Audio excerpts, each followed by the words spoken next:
Hello, everyone. This is Jerome Waddle, and welcome to the 7th reading of Scrutinies. Today's reading will be from the Red Book Scrutinies, page 345 to 346, where you will hear the soul's answer to Jung, "Will the soul give Jung the gold?" The 6 previous readings from Scrutinies are available on this channel. The first, where Jung scolds his ego I. The second, where Jung questions his soul. The third, where Jung befriends Philemon. The fourth, where Jung encounters 3 shades. The fifth, Philemon warns Jung about his soul. And the sixth, soul's response to Jung and Philemon. If you missed them, see the description for the clickable links. We previously left off at the last reading, where Jung said to his soul, "You're lying, you're lying. I saw the gold. I saw the sparkling light of the jewel. I know it belongs to me. You ought not take that away from me. Give it back."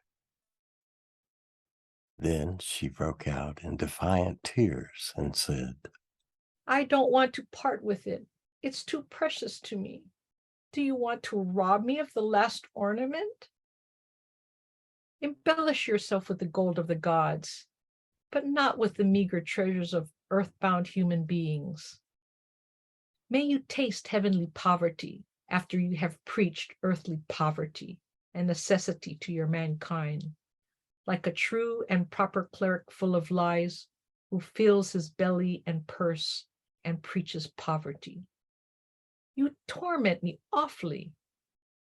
Leave me just this one thing. You men still have enough. I cannot be without this very one, this incomparable one, for whose sake even the gods envy men. I will not be unjust." I replied, "But give me what belongs to me and beg for what you need from it. What is it? Speak." "Alas, that I can neither keep it nor conceal it. It is love, warm human love, blood, warm red blood, the holy source of life, the unification of everything, separated and longed for." "So," I said, "it is love that you claim as a natural right and property, although you still ought to beg for it? You get drunk on the blood of man and let him starve. Love belongs to me. I want to love, not you through me. You'll crawl and beg for it like a dog. You'll raise your hands and fawn like hungry hounds. I possess the key.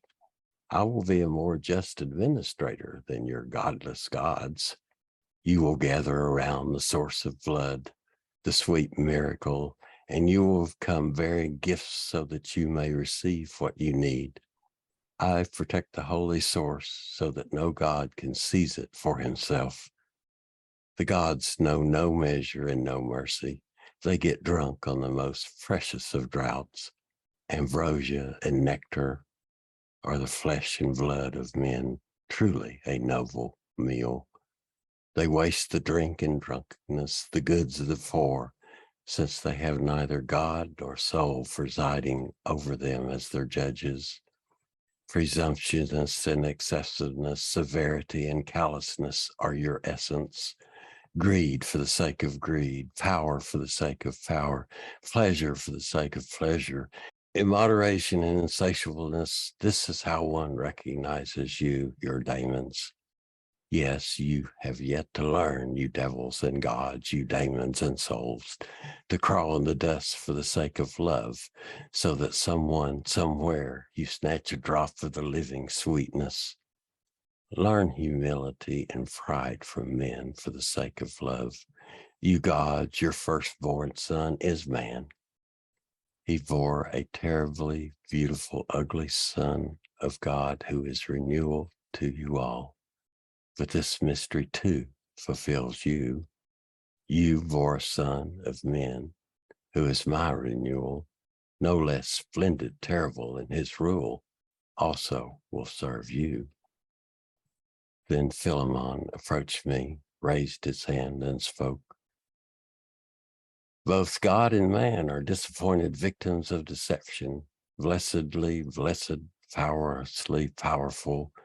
The eternal rich universe unfolds again in the earthly heaven, in the heaven of the gods, in the underworlds, in the worlds above. Separation once more comes to the agonizing, united, and yoked. Endless multiplicity takes the place of what has been forced together, since only diversity is wealth, flood, and harvest. A night and day passed, and the night came again, and I looked around and saw that my soul hesitated and waited. So I addressed her. What, you're still here? Don't you find the way? Or didn't you find the words which belong to me? How do you honor mankind, your earthly soul? Recall what I bore and suffered for you, how I wasted myself, how I lay before you, risked, how I gave my blood to you. I have an obligation to lay on you, learn to honor humankind. For I saw the land that is promised to man, the land where milk and honey flows.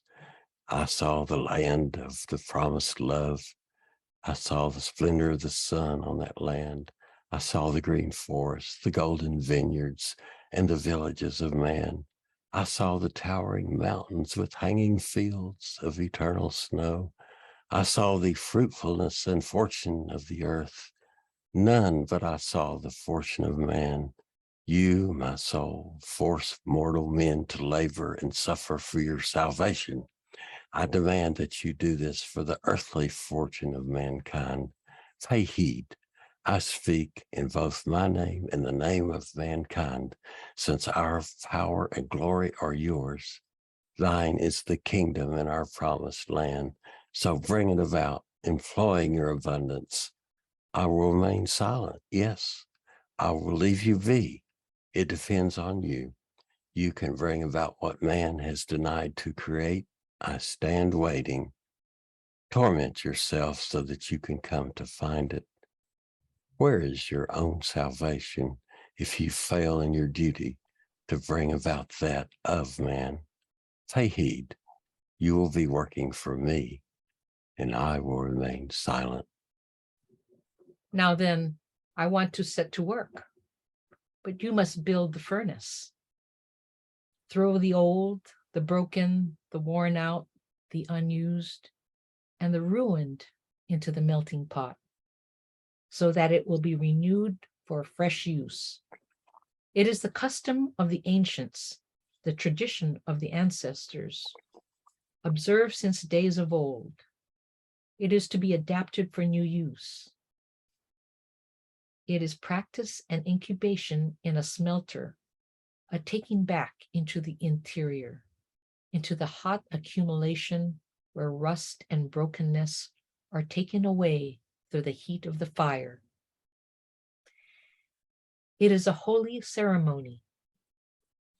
Help me so that my work may succeed. Touch the earth, press your hand into matter, shape it with care. The power of matter is great. Did hap not come from matter? Is matter not the filling of emptiness? By forming matter, I shape your salvation. If you do not doubt the power of hap, how can you doubt the power of its mother, matter? Matter is stronger than hap, since hap is the son of the earth. The hardest matter is the best. You should form the most durable matter. This strengthens thought. I did as my soul advised and formed in matter the thoughts that she gave me. She spoke often and at length to me about the wisdom that lies behind us.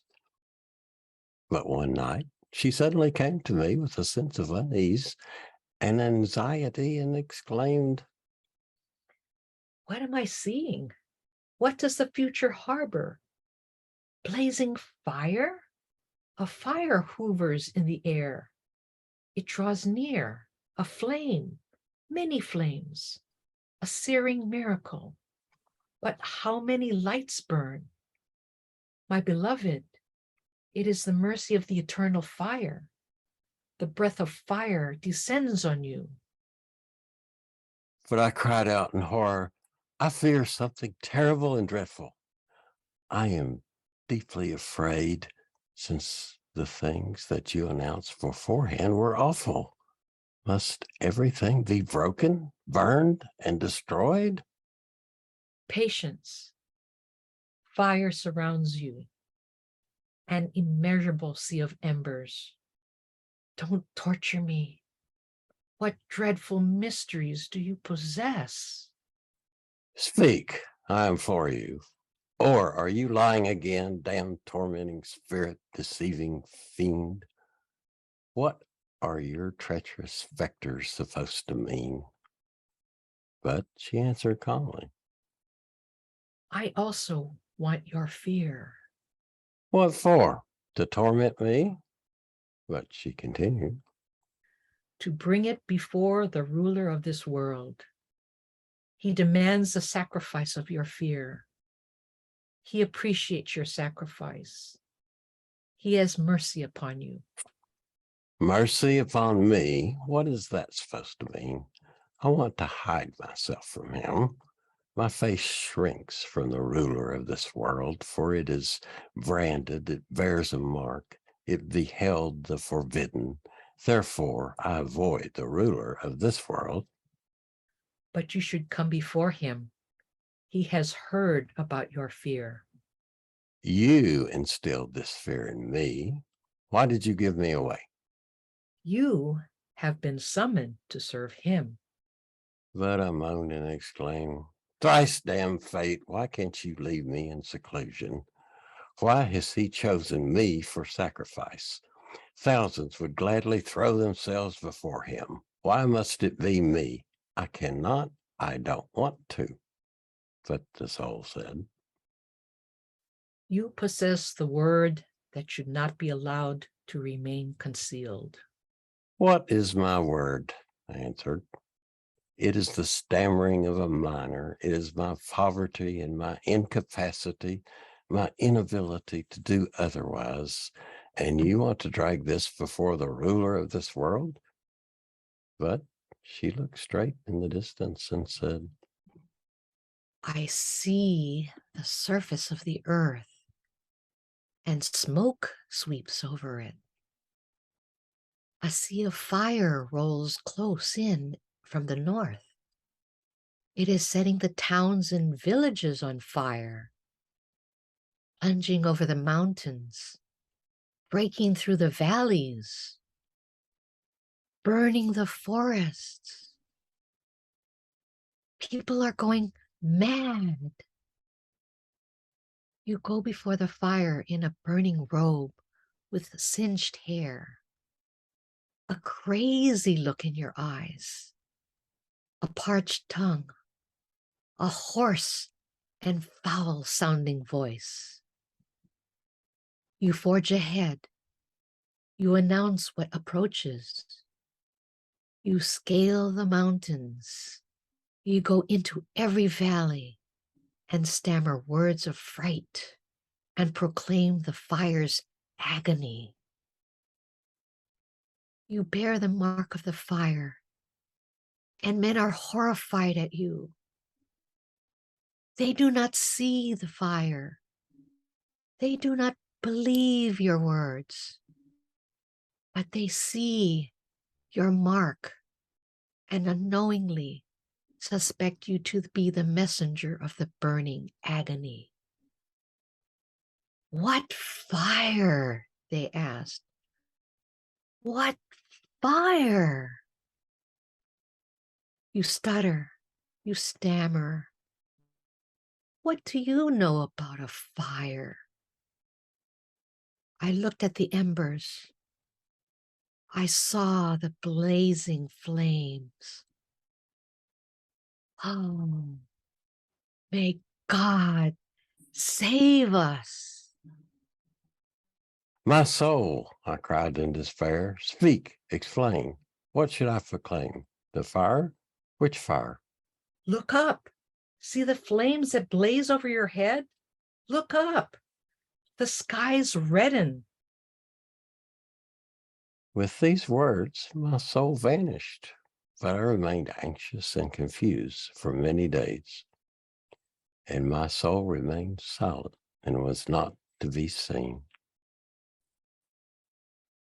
Thanks for listening, and these 7 readings from Scrutinies were the lead up to the most famous part of the Scrutinies, known as the 7 Sermons to the Dead, that Jung published privately and gave out to those selected, trusted people that he thought would benefit from them.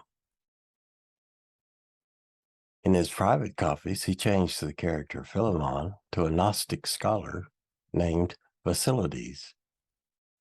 So the text of the Scrutinies is the original 7 sermons with Philemon, sharing his knowledge. So stay tuned, and in the next reading, you'll hear the first sermon of the 7 sermons to the dead. And thanks again to my dear friend Joss for reading the voice of the soul. So stay tuned.